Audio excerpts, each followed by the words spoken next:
어제 여러분들이 모의평가를 치루었을 텐데요. 모두 다 최선을 다해서 시험 보시느라 너무너무 고생하셨습니다.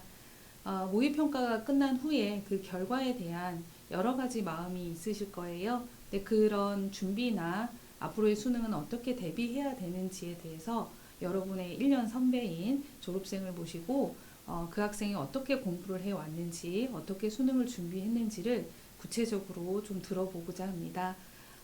학생마다 성향도 다르고 공부 방법도 다르고 물론 그에 따라 결과도 다르겠지만 지금 이야기하는 이 졸업생 형 혹은 오빠의 공부 방법이 본인에게 맞다고 생각되면 잘 따라 하셔서 수능에 좋은 결과 있으면 좋을 것 같습니다. 졸업생이 먼저 자기소개하고 그리고 공부 방법에 대해서 설명하도록 하겠습니다. 자기소개해 주세요. 안녕하세요. 저는 중앙대학교 의과대학의 24학번으로 재학 중인 이재용이라고 합니다. 이제부터 6월 목표 이후에 수능까지 여러분이 어떻게 공부해야 하는지, 또 저는 어떻게 공부했는지 말씀드리도록 하겠습니다. 먼저 6월 모의평가와 수능에 대한 차이를 말씀드리고자 하는데요. 6월 모의고사와 수능의 문제 유형에는 큰 차이가 없었습니다. 다만 수능에서는 6월 모의고사와 달리 문제를 구성하는 방식이나 문제 풀이를 할 때 접근하는 방식, 그리고 난이도에서는 꽤 큰 차이를 보였습니다. 때문에 여러분 6월 모의고사와 함께 다음에 볼 9월 모의고사까지 함께 분석하여 수능에 나올 만한 유형에 대한 분석도 필수적이라고 생각합니다. 다음으로 수능에 대한 구체적인 준비입니다. 6월 모의고사를 보고 수시 전형에 집중하는 친구와 함께 수능 아예 보지 않는 학생들도 있을 거라 생각합니다. 하지만 수시 전형이 되었든 정시 전형이 되었든 어느 쪽도 수능을 놓아서는 안 된다고 생각합니다. 수시 전형 중 교과 전형의 경우 수능 최저라는 평가 항목이 있고 학생부 종합의 경우 평가하는 사람이 대학이기 때문에 학생이 할 수 있는 부분이 많이 없습니다. 그렇게 수능은 대학 선택의 폭을 넓혀주는 기회가 될 수 있습니다. 그렇게 수시 전형을 준비하더라도 수능까지 열심히 준비하시길 바라겠습니다. 다음으로 수능까지 학습 전반에 대한 태도에 대해 좀 말씀드릴까 하는데요. 먼저 자신 수준에 대한 객관적인 평가와 약점 보완입니다. 여러분이 6월 모의고사를 준비하고 또 수능을 준비하면서 많은 문제를 풀게 될 것입니다. 그 과정에서 여러분의 학습을 돌아보면서 자신이 어느 유형에 약한지, 어느 유형에 또 강한지 이런 것에 대한 객관적인 평가와 더불어 자신의 약점을 어떻게 보완하고 개선해야 할지 검토하는 과정이 필수적입니다. 다음으로 수능에 익숙해지기인데요. 저는 6월 모의고사나 9월 모의고사에 비해 수능에서 성적 향상을 이루었습니다.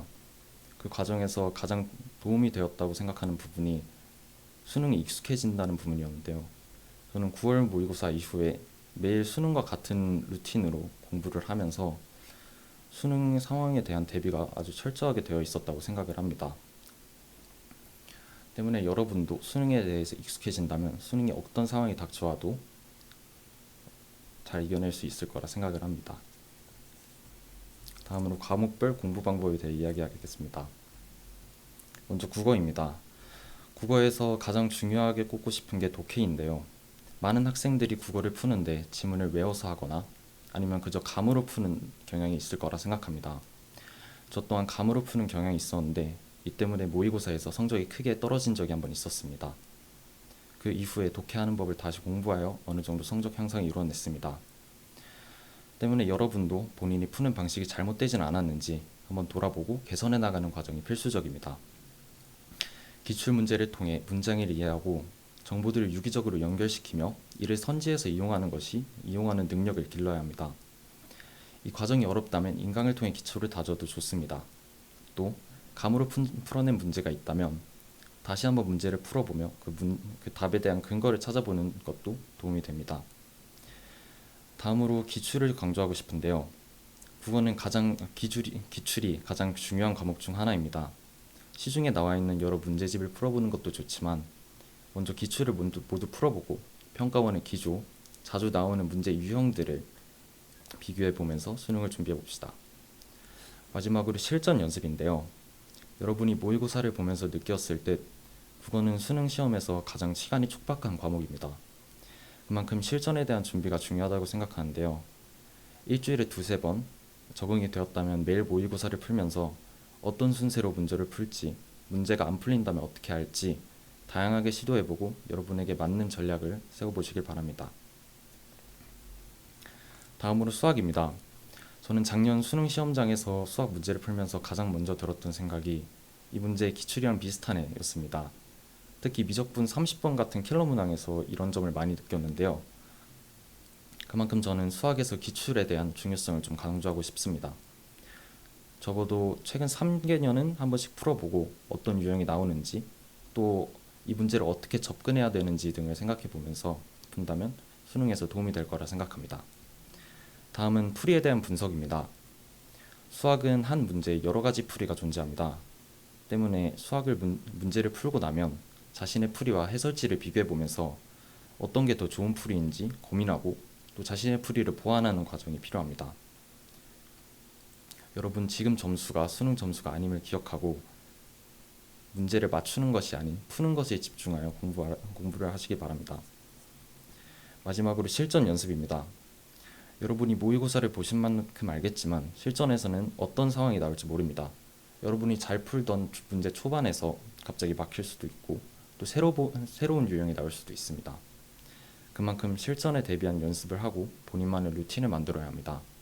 예를 들자면 풀리지 않는 문제는 바로 넘어가거나 15번, 22번 같은 이른바 킬러 문제들은 나중에 풀기 등 자신에게 맞는 루틴을 만들고 수능에 적용해 보는 것이 좋습니다. 다음으로 영어입니다. 영어는 직접 연계가 사라지고 간접 연계로 문제가 출제되고 있습니다.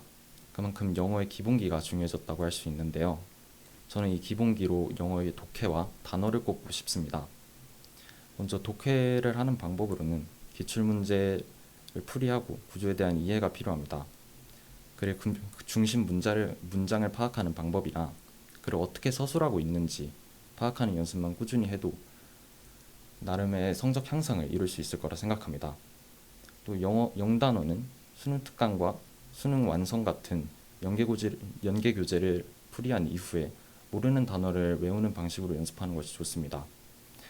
이후에는 여러 모의고사를 풀어보면서 수능 시험장에서 시간 관리를 어떻게 해야 하는지, 문제풀이 순서는 또 어떻게 할지 잘 생각하며 수능을 준비해 봅시다. 다음으로 과학탐구입니다.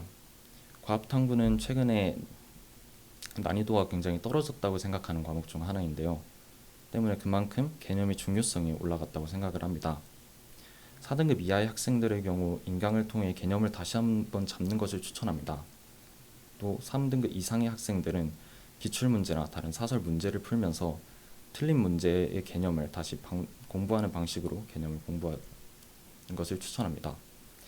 이후에 어느 정도 개념이 잡혔다면 엔젤을 통해 다양한 문제와 다양한 자료를 풀어보면서 수능에 예상치 못한 상황에 대비하는 것이 필요합니다. 이후에는 실전 모의고사를 풀이하면서 앞선 과목과 같이 어떤 순서로 풀지 또 수능 시험장에서는 어떻게 시간 관리를 할지 등을 생각하며 자신만의 루틴을 세우는 것이 중요합니다. 네, 졸업생 선배님의 그 과목별 공부 방법에 대해서 간략하게 얘기를 해주셨는데요. 요점을 정리하자면 기본적으로는 개념이 가장 중요하다라는 이야기였습니다. 그 어떤 문제를 풀기에 앞서서 기본 개념을 완벽하게 숙지를 하고 있어야 문제풀이가 가능하다는 점과 두 번째로 이야기해 주신 부분이 여러 과목에서 강조되는 부분이 기출문제 풀이였습니다. 이 기출문제라고 하는 것도 여러 종류가 있는데요. 사실 가장 중요하고 가장 시급한 기출문제 풀이는 수능입니다. 수능 문제를 풀고 평가원 문제를 풀고 뭐 학평을 풀고 그리고 사설 모의고사를 푸는 방식으로 기출문제를 많이 풀어봄으로써 유형을 습득하게 된다면 수능에서 약간의 변형이 있는 문제를 만난다 하더라도 금방 평상시처럼 회복하고 문제를 잘 풀 수 있다는 그런 이야기였습니다. 사실 옆에서 이야기해준 이 선배는 내신 성적보다는 모의고사 성적이 조금 더 좋은 학생이었습니다. 그런데 제가 이 학생을 기억하는 가장 큰 이유는 너무나 꾸준히 성실하게 1년 내내 열심히 공부를 했다라는 점입니다. 마치 내일이 수능 날이라는 각오로 매일매일 수능의 루틴처럼 그렇게 루틴을 만들고 그리고 거기에 익숙하게 충실하게 공부를 해와서 정말 내일 당장 수능을 봐도 이상하지 않을 정도의 집중력으로 공부를 했다라는 점이 학생을 기억할 때 가장 오래 기억에 남는 부분인데요. 지금 6월 모의평가를 마친 여러분들은 앞서도 말씀드렸지만 아마 여러 가지 생각이 많이 들 거예요. 5개월 정도 공부했는데도 불구하고 기대에 못 미치는 성적이 나왔거나 아니면 준비를 많이 했다라고 생각하는 부분에서 실수가 너무 많았거나 그런 여러 가지 이제 어려움의 상황에 놓여 있을 건데요. 그런데다가 더군다나 이제 수능에서는 재수생을 비롯한 N수생도 들어온다고 하니 많은 걱정이 있을 거라고 생각합니다. 그렇지만 걱정을 하고 지금 나의 문제점과 나의 현실을 자각하지 못하고 공부를 손에서 놓는 것보다는 마지막 수능 날까지 최선을 다해서 자기의 부족한 부분을 보완하고 문제를 해결하는 방식으로 꾸준하게 시험을 준비한다면 여기 옆에 있는 이 형처럼 혹은 오빠처럼 여러분들도 수능 날 활짝 웃을 수 있는 그런 날이 올 거라고 생각합니다. 이 무더운 여름이 점점 다가오고 있는데요. 좌절하지 마시고 힘내서 수능까지 열심히 달려보셨으면 좋겠습니다. 이상 마치겠습니다. 감사합니다.